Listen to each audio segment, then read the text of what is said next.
አንተ ምን አገባህ? ምን አገባህ? እምቡር አትበል። ቆይቶ ሁለታችሁንም ወጣችሁ ማናገር ሐዘንሽ ቅጣጣ ከቤትሽ አልወጣ ይላል የሀገራችን ሰው ሲተርስ ማለት ነውና አብርሽ እንግዲህ ከቀን ቀን የጸብ መንደር ውስጥ እየተቀላቀለ ነው ቤተሰብዬ እንዳያችሁት ማለት ነው። የዛሬው እንዲያውም ጭራሽ በጣም ይደብራል። ለምን ብትሉ ይሄ በቃ የፍንዳታ የወመኔዎች ተግባር የለም እንደዛ ነው። እርስ በርሳቸው ሲደባደቡ ሲገፈታተሩ አንዴ ዱላ ይዘው ሲሯሯጡ የነበረውና ይሄ በጣም ያሳፍራል። ሩታና አንተ እንኳን ታርቃችሁ ማለት ነው እንደ አዲስ ህይወት ጀምሩ። በቤተሰብ መካከል ያለ ቂም ቁርሾ ለእናንተ ቀጣይ የህይወት መሰረት ሆኗችሁ አይዘልቅም ሆነን ለመናገር። በዛ በኩል ደግሞ ጋሽዬ ማለት ነው ተመልሰው ቡታጅራ ይሄዳለው ምክንያቱም አብርሽ የሚቀየር ሰው አይደለም ብለው በጣም አዝነውበታል።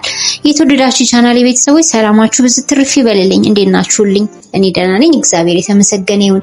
ቤተሰብዬ አንዳንድ ጊዜ ነገሮች ከልክ እያለፉ ሲሄዱ የሆነ የሚደብር ነገር አለዋ ይደብራልና አብርሽ እንዴት ነገሮች መፍታት እንዳለበት ሳያቀርቱ አይደለም። የመጀመሪያ ቀን ጸብ ከተፈጠረ ዛሬም ደግሞ የሩታ ወንድም ቤተሰቦች ቤት መሄድ አልነበረበትም። ምክንያቱም በጥሩ ነገር እንደማይፈቱት ያውቃል፣ በዚህ ልክም እንደማይፈቱት ያውቃል። እሱ ዝቅ ማለትን ጭራሽ አልለመደምና ከንግግር ጀምሮ ከሁኔታ ጀምሮ በዚህ ልክ ይዣት ይሄዳለው ሩታን አምጣት ማለት አይችልም። ሩታ ሲጀመር ዕቃ አይደለችም። እውነት ለመናገር ሩታ ባፈልግ አስገድደዋት ነው እነሱ ጎትተው የወሰዷት ወደዛ አይደለም። በዚህ በሰለጠነ ዘመን በግዳጅ ዝም ብሎ ታፍኖ የሚቀመጥ ሰው የለም እና እዛ ጋር አንተ ራስን ያጋነንከው እነሱ ወስደዋት ሳይሆን እሷ በአንተ ጥሩ ባልሆነ ሁኔታ ከተነሳ በትዳር ውስጥ ሰላም በማጣቷ ነው ጥላልክ ሄደችው። በቃ እውነታው አቃታት። ሞከረች ያንተንም የሷን ነገር ለማስተካከል ጣረች፣ አልሆነላትም። ተስፋ ቆረጠች፣ ቤተሰቦቿ ጋር ሄደች። በቃ በዛ ላይ ደግሞ እኮ እሷ ስቲል እስካሁን ቀለበቷን እንኳን ከጣቷ ላይ አላወለቀችም። አንተ ከመጣላታችሁ አስቀድመ ነው ቀለበትን ሁላ ያወለከውና አብርሽ አንተ አጠያቂ ሰው ነው። የምሬን ነው። እኔ በጣም ግራ ትገባኛለህ። ነገረ ስራ ሁሉ ጥሩ አይደለም። የማፊያ ግሩፕ ነው የምትመስሉት አሁን ላይ ደግሞ ማለት ነው። ልጆቹን አንደኛ ከሚስትክ ቤተሰብ ጋራ በቃ ቁርሾ ተያያዝክ ማለት ነው። በዚህ ልክ ሄደህ ትዊት ማሳየት እና ቤላን ይዘክ መሄድ ትንሽ ቢኒያም ነው ትንሽ ነገሮችን ለመቆጣት እነሱን በእርጋታ ሲናገር የነበረው ጥሩ ቃላትም ሲያወጣ የነበረው ቢኒ ነው። በተረፉ ለና አቤላ ዛሬ በቃ ያዙኝ ልቀቁኝ ነው ሲል የነበረውና አቤላ ገና የወጠጤ ገና ታውቃላችሁ የፍንዳታ አይነት ፋየር ኤጅ ውስጥ ያለ የለም በቃ የዛ ስታይል ነው ዛሬ ያሳየውና በጣም ነው የሚደብረው። በዚህ አጋጣሚ አቤላ ማለት ነው ከሩታና ከአብርሽ ጸብ ይልቅ ያንተ ሁኔታ ራሱ በጥያቄ ምልክት ውስጥ ይገባል። እንዴ አቤላ ምን ሆኖ ነው በዚህ ልክ እንደዚህ የሚሆነው? ይሄን ያህል ሩታ ስላቀረበችክ እንደ ወንድምስ እንደ እህት ስላየችክ በዚህ ልክ የሷን ላይፍ ነው በጠቅላላ የተጫንካት ለማለት ይቻላል። እንዴ አስታራቂ መሆን ሲገባ ጭራሽ ከሩታ ቤተሰብ ጋር ጸብ ፈጥረ አብርሽና እሷ ይበልጥ እንዲራራቁ ይበልጥ ማለት ነው እንደዛ ነው ያስደረክ ያለከውና አቤል የምሰራው ስራ እቺን 2-3 ቀን በጣም ጥሩ አይደለምና ብትችል ትንሽ ጊዜ ዞር በል በቃ። ምክንያቱም አባባስክ እንጂ ምንም የተስተካከለ ነገር ስለሌለው። ስለዚህ ሩታ ማለት ነው በራሷ ሰዓት አብርሽን ተቀይሯል ብላ ባመነች ሰዓት ትመለሳለች። እናንተ ዝም ብላችሁ ነው የምትደክሙት። ለምንድነው አብርሽ መቀየር ያልፈለገው? ለምንድነው ተቀይሮ እሷን ማሳየት ያልፈለገው? እኔ ግራ የገባኝ ነገር እሱ ነው። እሺ ተለያይቶ መለያየት አይፈልግም የምሩን? እንደዛ ከሆነ ታዲያ ለምንድነው እሺ ለሷ በተግባር እያሳየ በእርጋታ የሷና የሱ መሀል ያለውን ችግር ለመፍታት የማይሞክረው? እንዴ ይሄዳል፣ ጸብ ያስነሳል፣ አምባጋር ይፈጥራል። በጣም ከሷ በቃ በጣም በሷ በመውጣቷ በጣም የተቸገረ መስሎ ከሰው ቤት ጎትቶ ሊወስዳት ይሞክራል። አጠገቡ እያለሽ ምንም አያረግም። ዞር ስትል ግን ይሄው እንደምታዩት ሽብር ነው የሚፈጥረው። እና አብርሽ ያንተ ነገር በራሱ የእውነት አብርሽ ከሩታ ጋር ሰላም ማውረድ ፈልጎ ነው ምንድነው ፍላጎቱ የሚያሳይ ነገር አለው። ግን ታወዣብራለ ሰው ጤናማ ነገር አይደለም እየታየብህ ያለው። ሚስቱን የሚፈልግ ባል በዚህ ልክ አይደለም ከሚስቱ ቤተሰቦች ሚስቱን የሚወስደው። በእርግጥ ባልና ሚስትነታችሁ አንድ ላይ እንደሆነ እናውቃለንና እነሱን ሸሸጉ እነሱን ደብቁ ብለ መክሰስም አችልም። ለምን ቢባል እነሱ ሸሽገዋት ሳይሆን እሷ አንተ ጋር ያለው ላይፍ ስላልተመቻት ነው ጥላ ይወጣችሁ። በቃ ይሄ ማስረጃ አለ አይደል እንዴ?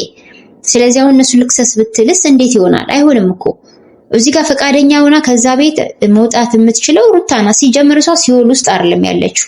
ይሄን ያህል እረፍት ፈልጋ አንተ ጋራ ግባቦት ሰላም ስላልፈጠረች ነው ጥላ ያወጣችሁ። ስለዚህ መብት አለኝ በህግ የመጠየቅ ምናምን የምትለው እሷ በግድ ተይዣለሁ በችግር ውስጥ ነው ያለሁት አፍነውን ያስቀመጡኝ ስትል ብቻ ነው። ሩታ ግን በምን እንደሄደች ለምን እንደሄደች ሁላችንም እናውቃለንና ይሄ በህግ አግባብ ሚስቱን ማስመለስ ይችላል የምትሉት ነገር ሩታ አይደለችም። ባሏ አስጨነቃት፣ ባሏ በትዳር ውስጥ ታማኝነት አጎደለባት፣ እሷ የምትፈልጋቸው ነገሮች ተግባራዊ አያደርግም። ስለዚህ ደስተኛ ስላልሆነች ይቅርብን ላይፋችን ትዳራችን ብላ ነው ጥላ ሄደችው። በቃ ይሄ ነው፣ ምንም ሌላ አጠያይቅም። እና አሁንስ እሷ ተመልሳ ወደ ቤት ብትመጣልህ ማለት ነው አንተ ስለመስተካከል ስለመልካም ማድረግ ምን አስተማማኝ ነገር አለ? ተደጋጋሚ ነገሮች ስለተከሰቱ እንዴት አርጋችሁ ልጅ ባንተ መተማመንን በአይምሯ ውስጥ ታስቀምጠው? መተማመን በቃ ማለት እርግጥ አሁን እኔ በጣም የከበደኝ ጋሽዬም በጣም አሳዘኑኝ። ቤተሰብ በነገራችን ላይ በቃ እሱ መቼ የሚቀየር አይደለም። በቀደም እንደዛ ስመክረው ቆይቼ ሄዶ ጸብ ፈጠረ ሰው ቤት እያሉ እሳቸውም ልክ እንደኛ ሲናደዱ ነበረ። በጣም ያሳዝናል። በዚህ እድሜያቸው እሳቸው ተጋላጭ ለሆኑ በብስጭት የሚመጡ ተጋላጭ የሚያደርጉ በሽታዎች ነው አሳልፈ የሰጣቸው አብርሃም። እውነት ለመናገር ማለት ነው ቤተሰብ እያዘነብክ ያንተም ህይወት አይሰምርም እና ከድርጊት ተቆጠብና አንተ ራስክ በራስ መንገድ ተረጋግተህ ሩታን ማስተካከልና ልቧን መመለስ ትችላለህ። ምን ያኔም እንዴት ነው እንደዛ የሚሆነው? አንተ መቀየር ስትችል ብቻ። አሁንም እኮ እያሳያት ያለው ተግባር ልክ አይደለም። ድብድብ ቤተሰቦቿን እኮ ነው እየደበደብክ ያለው። ቤተሰቦቿ ጋር እኮ ነው ጦርነት እያስነሳክ ያለከው። 3-4 ሆነ መሄድም አልነበረብክም። ምን ለማስነሳት ጦርነት፣ ጸብ፣ ሌላ ምንድን ነው? ከዛ ውጪ ምንድን ነው? ቆይ ከድብድብ ውጪ አሁን ምን አየን? ዛሬ ሙሉ ቪዲዮ እስኪያልቅ ድብድብ ነው እያየን የነበረው እና በጣም ነው የሚያሳፍረው። ቤተሰብ እኔ እንጃ እንዲህ አይነት ላይፍ እውነት በጣም ከባድ ነው። እኔ እንዴት ሆናችሁ ነው ግን እናንተ መልሳችሁ ሰላም የምትሆኑት መልሳችሁ እርቅ የምታወርዱት? ፈጣሪ ሆናችሁ ነው የምለው። ጋሽዬና ቡዜም ሲነጋገሩ ነበር። ቡዜም ያው ታላቅ መሆን በጣም ከባድ ነው፣ ታላቅ መሆን እኔም በራሴ በኩል ጫና አለብኝ የሚሰማኝ ሰው ስለሌለ ማረገው ግራ ገብቶኛል ብላለች። ቡዜ አንቺ ማረግ የሚጠበቅብሽን ሁሉ አድርገሻል። ምንም አይነት እንትን ሊሰማሽ አይገባም ማለት ውስጥሽ ይሄ ነገር ቢሆን ባይሆን ብለሽ የምትጸጸችበት ነገር የለም። እንደ አንዲት ታላቅ እህት ብዙ ነገር አድርገሻል። ከሩታም ወገን ሳትሆኚ ከአብርሽም ወገን ሳትሆኚ እንዲያውም አብርሽ ጥፋቱን እየተናገርሽ ማለት ነው። ስለዚህ ምን ትሆኛለሽ? ከዛ በላይ ምንም ሆናችኝም ማረግ ያለብሽን አድርገሻል። እና ችግሩ ምንድነው? አብርሃም የሚሰማ ሰው አይደለም። ጋሽዬ ሲነግሩት የነበረውን ነገር እንኳን ቢያንስ ተግባራዊ ማድረግ ነበረበት። በጣም ነው የመከርኩት አሉ። እንግዲህ ከዛ በኋላ ራሱ እሱ መልሶ ዛሬ ሳሁን ሁለተኛ ዙር ድብድብ መፍጠር ነበረበት ሩታ ቤት ሄዶ እንዴ! ኧረ በጣም ይከብዳል።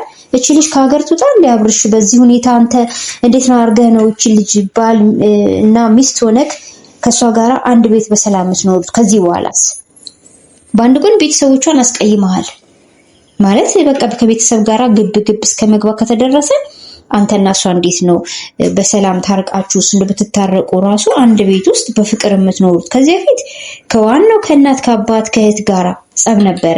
ከእህትና ከእናት ጋር አይረሳም ያ ወቅት። እንዴ በጣም በብዙ ነገር ነው እናንተ እየተቃቃራችሁ ያላችሁትና እኔ ቤተሰብ በተለይ ደግሞ በባልም በሚስትም በኩል ያሉ ቤተሰቦች ጋር መነካካት ደስተኛ ሆናችሁ እንድትኖሩ አያደርግም። ጸብም አልፎ ብትታረቁ እኔ እግዚአብሔርን እኔ ግራ ነው የሚገባኝ እናንተ ነገር እና ቤተሰብ እንደ ጽግሻ ማለት ነው በእድሜ ገፋ ያለ ምንም እንትን የሚል አይደለም። ደስ የሚል ቆፍጠን ያለ አስተዋይ ባል ነው ለሴት ልጅ የሚያስፈልገው። ስለሆነች አብዛኞች በጣም በእድሜ አነስተኛ ከሆኑ ወጣት ወንዶች ጋራ ትዳር ይመሰርቱና ከዛ በኋላ መውጫ መግቢያቸው ጭንቅ ይሆናል ማለት ነው። ለምን ልክ እንደ አባወራ ብስል ሆነው ህይወትን በአግባቡ መምራት አይችሉም። አንዳንዶች ሊኖሩ ይችላሉ፣ ግን አብዛኞቹ በተለይ ፋየር ኤጅ ውስጥ ያሉ ወይም ደግሞ ገና እድሜያቸው ማለት ነው ገና ወጣትነት ይሄ ያለ አይደለ የሆነ ዝም ብሎ ብቻ ኃይል የሚጠቀሙበት ጊዜ ላይ ትዳር ሲመሰርቱ ከባድ ነው የሚሆነው ለሴቷና ጽጌ እንዳያችኋት እንግዲህ ቆፍጠን ያለ ምራቋጥ ያረገ ባል ነው የመረጠችው በምርጫዋ። ድራማ እንኳን ቢሆን ምርጫዋን እኔ አድንቄላታለሁ። ሴቶችዬ አትሾዱ፣ መልካይታችሁ በጣም ወጣት ያንግ የሆነ ጋር ትዳር መስርቼ ተግባብተን እሱ ትዳሩን አክብሮ ይኖራል ማለት በጣም ዘበት ነው። ከነሩታ ህይወት ማየት ይቻላል። ሁሉም አይደለም በእርግጥ ግን አብዛኛው ነው የምላችሁ። እናም እንግዲህ የምርጫ ጉዳይ ሩትዬን የጣላት ቦታ ከባድ ነው። እሷ በጣም ሚስት መሆን የምትችል ሴት ነበረች። የምሬን ነው። አብርሽ ቢረዳት፣ አብርሽ ደግሞ ሩታ የፈለገችውን የሚረዳ ማለት ውስጧን የሚያነብ ባል ቢሆን ኖሮ ሩታ በጣም ከሚስትም በላይ ናት። ማለት ጎደሎ ነገሮቿ መጥፎ ነው፣ ለትዳር አትሆንም የምትባል ሴት አይነት አይደለችም። ብዙ ነገሯ ጥሩ ነው። ግን ምን ያደርጋል አብርሃም ሊታረም አልቻለም፣ ሊሰማ አልቻለም። እንኳን እኛን ቀርቶ እኔ ድሮ ለምንድነው አይሰማም ብዬ በሳጭ ነበረ። ግን እንግዲህ ጋሽዬ አባቱ ናቸው። እሳቸውን ካልሰማ ምንም ማድረግ አይቻልም። ከእሳቸው በላይ ማንም የለም ከአባት በላይ። እንዴ እሳቸው እኮ የሚናገሩት ነገር በጣም አስተዋይ ሆነው ነገሮች በብስለት የሚናገሩ አባት ናቸው። እና ዝም ብለውም በግምት ወይም ደግሞ በመሰለኝ የሚያደርጉት ነገር የለም። አይታችሁ ከሆነ ሁሉ ነገራቸው አብዛኛው ትክክል ነው። ስለዚህ አብርሽን እንተወውና በራሱ ሰዓት ይመለስ ብለዋል። በቃ ምንም ማድረግ አይቻልም። ከዚህ በላይ ማንም ቢጮ ቢንጫጫ ልጁ የሚሰማ አይነት አይደለም። እሳቸው ራሱ በጣም አዝነውበታል። እና አብርሽን ያላቅም እንግዲህ ሰው ልጅ ለመመከር መከራ ያስፈልገውን ብዬ ነው የማስበው። ማለት ሰው እኮ ብቻኛ ሲሆን የሚመክረው ጥፋቱን የሚያርመው ሰው ሳይኖር ሲቀር ተፈርዱበታላችሁ። አብርሽ እኮ በብዙ መካሪዎች የታጀበ ነው እና ለመቀየር እስካልፈለገ ድረስ ደግሞ ለውጥ አይመጣም። ሩታ ደግሞ እንደዛ አንተ አምባጓራው ስትፈጥር ልጅቷን ይዤ መሄድ ነው የምፈልገው ትላለህ አስሬ። መጨረሻ ግን ሩታ ምን እንዳለች ሰምተሃል። ፈቅጄ ወድጄን የመጣሁትኝ በቃ ብላለች እንግዲህ። ስለዚህ አሁን በዚህ ህልክ አንተ ሩታን መውሰድ ትችላለህ? የማይሆን ነገር ነው። ያለ አማራጭ ምንድነው? ተረጋግተክ እኔ በጣም ስለደከመኝ ነው ስላንተ በጣም ከልክ ያለፈ ኮሜንት መስጠት ስለደከመኝ ነው እርግብ ብዬ የምናገረውና የሚቻለው ነገር ምንድነው? ከራስ ጋር ተማከር አብርሽ። ጥፋቶችክ ላይ ስራበት። በቃ ማለት ጥፋቶችህን ሁለተኛ ላትደግም፣ ሩታ ያዘነችበትን ነገር ልታስተካክል። በተለይ ደግሞ ቤተሰቦቿ ጋር አትዳፈር። ያከስተም ልጅ ይሁን በአያትም ይዛመዱ በምንም ደስ አይልም። አንተ ከሷ ቤተሰብ ጋር ተነካክተክ ተጣልተክ ምን አይነት ትዳር ነው የሚኖራችሁ እንዴ? ሚስት ለቤተሰቦቿ ክብር ባል እንዲሰጣት ትፈልጋለች። ባልም ደግሞ ሚስትየው ለቤተሰቡ ፍቅር ወይም ሰላም እንድትሰጥ ትፈልጋለች። እስካሁን ድረስ የሩታ ቤተሰቦች የአብርሽ ቤተሰቦች ናቸው ከሩታ ጋራ በብዛት ፒስ። በቃ እህቶቹን ካያችሁ ከሩታ ጋር በጣም ሰላም ናቸው። ከዚህ በፊትም አይታችኋል ከአንድም ስንት ቪዲዮ። እና አብርሽ ደግሞ በአብርሽ ጎን ስታዩት ደግሞ አብርሽ በአብዛኛው ከሩታ ቤተሰቦች ጋር ተጋጭቷል። እና እንጃ እኔ ከባድ ነው ለመቀጠል ራሱ በትዳር ውስጥ ሆኖ ደስ አይልም እንዴ። ቤተሰብ ከተጋባችሁ በኋላ ከቤተሰብ ጋር ቅርበት ይኖራል። በበዓል ጊዜ ትገናኛላችሁ፣ በሌላም ጊዜ አብሮ ብዙ ነገር ማሳለፍ አለ፣ ችግርም ደስታ መከራም። እና እንደዚህ የተቋሰላችሁ ባልና ሚስትነታችሁ ውስጥ የቤተሰብ ፍቅር የእርስ በርስ ሰላም ሳይኖራችሁ የምትቀጥሉት ህይወት እኔ አላቅም። አብርሽና ሩታ በምን መልኩ ህይወታችሁ መጨረሻ ላይ እንደሚሰተር አላቅም። እንዳያችኋት ደግሞ ሩታ ሆዷ እየገፋ ነው። ፈጣሪ ጠብቅሽ ሩትዬ። እኔ እንዲያውም በጣም ለሷ እየሰጋውለት ካለው ነገር ጸብ ሲፈጠር ከአንድም ሁለቴ ልጅ ሆዷን ቢመቷት የምር በቃ እኔም በብዛት ቴንሽን ሆኜ የምከታተለው ከአንድም ሁለቴ ሲጣሉ ለሷ ነበረ። በመሃል ቤት እሷ ስትገባ ቢመቷት በአጋጣሚው ብትወድቅ እንዴ አሰባችሁታል? እቺ ልጅ ከራሷም ከጽንስ አልፎ ለራሷም ነፍስ አደጋ አለው። እና ባካችሁ በቃ ይሄን ጸባችሁን ወደዛ ዞር አድርጉት። አብሽ ከዚህ በኋላ ባትበጠብጥ ጥሩ ነው። ደስ አይልም። የዛሬው ቪዲዮ በጣም ነው የሚደብረው በጣም። እና አንተ ግድ የለም ተረጋጋና ሩታ የምትፈልጋቸውን ነገሮች ብቻ ተግባራዊ አድርግ፣ ትስተካከላለች። በነገራችን ላይ ዛሬ መጨረሻ ቪዲዮ ላይ የተለቀቀውን ከሰማችሁ አብርሽ በቃ እንሂድ ተባብለው ከነ ቢኒ ጋርና ከኤፍሬም ጋር ሲሄድ መጨረሻ የለቀቀው ሙዚቃ አይታችኋል። ያንን ሙዚቃ ብትኖረው አንተ የዘፈነውን ዘፋኝ የተናገረውን የሙዚቃ ላይ ያሉትን ቃላቶች አንተ ብትኖራቸው ተግባራዊ አድርገክ በጣም ደስ ይል ነበረ። ምን ያደርጋል ሌላ ነው ማንነራችን ሌላ ነው፣ ስራችን ሌላ ነው። ተግባራችን ሌላ ነው እና ቤተሰብ ያለው ነገር ይሄንን የሚመስለውና ጋሽዬ በጣም አዝነዋል። ወደ ቤታቸው ሊመለሱ ነው ወደ ቡታጅራ። ምክንያቱም በቃ ምክር ካልሰማ ምን ያደርጉታል? ደከማቸው፣ አዘኑ። እውነት በጣም ያዘኑበት። እንዲሁም ደግሞ እዛኛው ቤተሰብ ላይ ደግሞ ወንድማማቾች ከቤት ወጥተው ጸብ መፍጠር ከነ አብርሽ ጋራ ምናምን መጓተት ምናምን ኧረ ወይኔ ሁሉ እኮ ግብረ ገብ ጉድለት፣ መንፈሳዊ ሕይወት ደካማ መሆን ነው፣ ሌላ ምንም አይደለም። እኔ በዚህ በልኩ ሚስትህን መልሳ አንተ ደስ የሚል ሕይወት እኖራለሁ ብለህ ማሰብ ራሱ አብርሽ ምን እንደነካ አላውቅም። ሩታ እንዲህ አድርጋ ትመልሳለች? አንተ የጸብ ማሳረጊያ እኮ ነው እየሰራህ ያለው። በነገራችን ላይ ሰውን ለመመለስ ወይ ሚስትህን ለመመለስ አይመስልም አብርሽ። ወደው ነው ግን ይሄን መንገድ እያደረክ ያለከው። ተው፣ በዚህ ልክ አትሂድ። ሩታ ቤት ድረስ እየሄድክ አትረብሽ። ይሄ መፍትሄ አይሆንም። መፍትሄ የሚሆነው አንተ ከሩታ ጋር የምርህን ታርቀ በትዳራችሁ ሰላም ኖሮ እንድትኖሩ ከፈለክ ይሄ መፍትሄ አይደለም። ጥፋቶችህን አርመክ መጀመሪያ አንተ ተቀይረ ሩታን አሳያት ብለናል። አንተ እኮ ቢያንስ ሩታን ለጆሮዋ እኮ የሚመጥን መሰበርህን ማዘንህን የሚያሳይ አንዳች ነገር እንኳን ነግራት አጣቀም። መቼስ በጆሮዋ ታደምጣለች፣ ሴት ልጅ በጆሮዋ ነው ስለሚባል። ስለዚህ ምከረው መከራ እምቢ ካለ መከራ ይምከረው የሚለውን ነው ዛሬ ልል የምችለው። ቤተሰብዬ ቸር ቆዩልኝ። በሌላ ቪዲዮ እንገናኝ። ላይክ ሼር ማድረግ አትርሱ። ወዳችኋለሁ። ባይ ባይ።